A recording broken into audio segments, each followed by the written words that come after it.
आप सभी का स्वागत है। आज मैं आपको कोरिलिस बल की एक एप्लीकेशन कि पृथ्वी पर घूर्णन गति, इस घूर्णन गति के कारण जो कोरिलिस बल लगेगा वो आपको बताने जा रहा हूँ। तो पृथ्वी पर अगर कोई वस्तु क्षैतिज गति करती है या कोई भी वस्तु अगर गतिशील है, अब चूंकि पृथ्वी घूमती हुई निर्देश फ्रेम है, इसका अपना एक कोणीय वेग है ओमेगा, तो इस घूमती हुई फ्रेम के कारण उस वस्तु पर कोरिलिस बल लगेगा। और कोरिलिस बल लगने का अर्थ है कि वस्तु की गति को ये कोरिलिस बल प्रभावित करेगा। तो पहले हम देखते हैं, अगर कोई वस्तु पृथ्वी पर गति करती है, तो मान लीजिए m द्रव्यमान की कोई वस्तु है, तो अगर वो पृथ्वी पर गति करती है तो उसका वेग v d'(r/dt). अब चूंकि r और r' दोनों हम अलग अलग यूज़ नहीं कर रहे हैं, तो हम dr/dt ही ले लेते हैं। तो क्षैतिज गति है तो इसके दो घटक होंगे, vx और vy। तो v = vxi cap plus vy j cap. ये तो वस्तु की गति हो गई पृथ्वी पर। अब अगर वस्तु पृथ्वी पर किसी लैम्डा अक्षांश पर है, तो मोटे शब्दों में अक्षांश मैं आपको बता देता हूँ कि ये ज्योग्राफिक वर्ड है। किसी वस्तु जहाँ पर स्थित है उस स्थिति से पृथ्वी के केंद्र को मिलाने वाली रेखा, भूमध्य रेखा से जो कोण बनाएगी उसको अक्षांश कहते हैं। तो अगर कोई वस्तु लैम्डा अक्षांश पर है तो उस स्थान पर पृथ्वी का जो कोणीय वेग है ओमेगा, उसका मान होगा omega cos lambda J plus omega sine lambda K. Omega vector equal to omega X या omega cos lambda J plus omega sine lambda K क्या। अब हमको कोरिलिस बल निकालना है। तो कोरिलिस बल जैसा कि हमको पता है ये होता है -2m ओमेगा क्रॉस dr/dt। तो यहाँ ओमेगा का मान रख देंगे omega cos lambda J plus omega sine lambda के, और dr/dt या v का मान रख देंगे vxi plus vy j। Cross multiply कर लेंगे। क्रॉस मल्टीप्लाई करेंगे तो हमारे पास fc का मान आएगा -2m omega into -vx cos lambda K cap plus vx sine lambda J cap minus vy sine lambda I cap. ये क्रॉस मल्टीप्लाई वैसे ही होगा जैसे दो सदिशों का क्रॉस मल्टीप्लाई होता है। इसमें आई जे के तीनों घटक उपस्थित है। अगर हम इसका परिमाण निकालें तो परिमाण निकालेंगे तो 2m ओमेगा तो कॉमन होगा, और अंडर रूट आई कैप के गुणांक का वर्ग प्लस जे कैप के गुणांक का वर्ग प्लस के कैप के गुणांक का वर्ग। तो जे कैप और के कैप के गुणांक के वर्ग हम करेंगे तो हमारे पास cos square lambda plus sine square lambda 1 हो जाएगा। तो हमारे पास एफ सी का जो मॉडुलस बचेगा ये होगा 2m omega under root vx square plus vy square sine square lambda. तो इस परिमाण का कोरिलिस बल उस वस्तु पर लगेगा। तो ये तो वस्तु की गति थी पृथ्वी पर क्षैतिज, यानी कि हॉरिजेंटल दोनों कंपोनेंट हैं आई कैप और जे कैप। अब अगर इसमें से इस गति को थोड़ा सीमित करें कि वस्तु को केवल रेखीय गतिशील माने, तो रेखीय गति होगी तो हम फिर एक ही कोऑर्डिनेट लेंगे एक्स कोऑर्डिनेट। तो वेग का जो y घटक होगा वो 0 होगा, और v वेक्टर इसका जो मान होगा वो होगा vx आई कैप। तो हमने जो fc निकाला है, कोरिलिस बल जो मान निकाला है, उसमें अगर vy की वैल्यू 0 रख दे तो हमारे पास fc का मान आ जाता है 2m omega vx sine lambda into minus J cap plus 2m omega vx cos lambda K cap. तो ये वो कोरिलिस बल है जो पृथ्वी पर रेखीय गति करती हुई वस्तु पर लगता है। तो इस बल में हम देखते हैं कि दो घटक हैं, एक जे घटक और के घटक। जे घटक विद माइनस साइन है, तो अगर हम अक्षों को देखें तो जे कैप अगर अपवर्ड डायरेक्शन में है तो minus J cap downward direction में होगा। तो इस कोरिलेस बल के कारण जो जे घटक है वो दाईं तरफ होगा।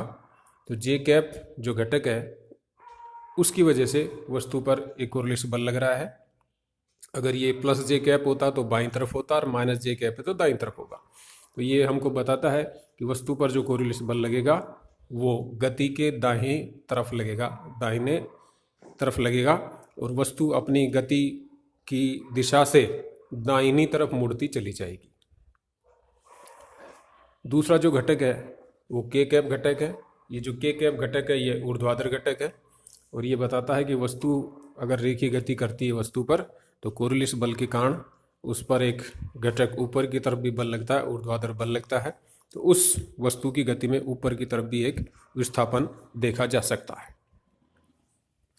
तो ये कोरिलेस बल था जो हम ज्ञात करते हैं पृथ्वी पर क्षैतिज गति और रेखीय गति के कारण।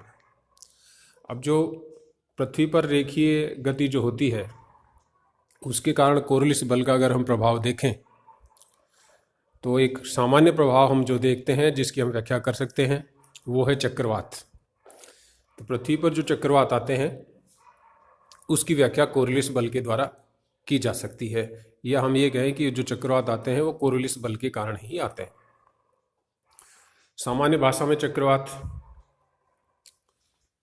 एक वायु का प्रवाह है जो तेजी से घूमती हुई क्लॉकवाइज एंटी क्लॉकवाइज घूमती हुई ऊपर की तरफ उठती है। तो ये जो चक्रवात है ये चक्रवात कोरिलेस बल के कारण आता है। अब सामान्यतः या हम यूँ कहें कि जो चक्रवात आता है उस स्थान पर आता है जहाँ पर वायु दाब अचानक तेजी से कम हो जाता है। तो जब वायु दाब अचानक तेजी से कम हो जाएगा तो हमने एक जगह ले ली है जिसको हमने पी बिंदु से बताया है। तो पी बिंदु पर अचानक वायु दाब कम हो गया है। अब जब वायु दाब कम हो जाएगा किसी स्थान पर तो ये निश्चित है कि उसके आसपास की वायु उच्च दाब से निम्न दाब की तरफ गतिशील होंगी, यानी कि आसपास की वायु पी बिंदु की तरफ गति करना शुरू करेंगी। तो ये जो वायु है आसपास की वायु ये पी की तरफ गति करेंगी, रेखीय गति करेंगी। तो ये हमारे पास वो स्थिति हो गई जैसे पृथ्वी पर रेखीय गति हो। तो जब पृथ्वी पर रेखीय गति हो तो अभी हमने देखा कि दाहिने तरफ बल लगता है। तो ये गतिशील रेखीय पवन कोरिलेस बल के कारण अपने दाहिनी तरफ मुड़ते जाते हैं। तो चारों तरफ से जो हवा आ रही है वो रेखीय गति करके आ रही है, लेकिन कोरिलेस बल के कारण ये हवाएं अपने मूल दिशा से दाईं तरफ मुड़ती चली जाती हैं, जैसा कि चित्र में डॉटेड लाइन से दिखाया गया है। तो जब ये दाईं तरफ मुड़ती चली जाती हैं तो हम चित्र से देख सकते हैं कि पी बिंदु के चारों तरफ की जो हवा है वो वामावर्त घूमने लगेगी, एंटी क्लॉकवाइज घूमने लगेगी। अर्थात पी बिंदु पर जो पवन है, पी के चारों तरफ जो पवन है वो एंटी क्लॉकवाइज दिशा में घूमने लगेगी।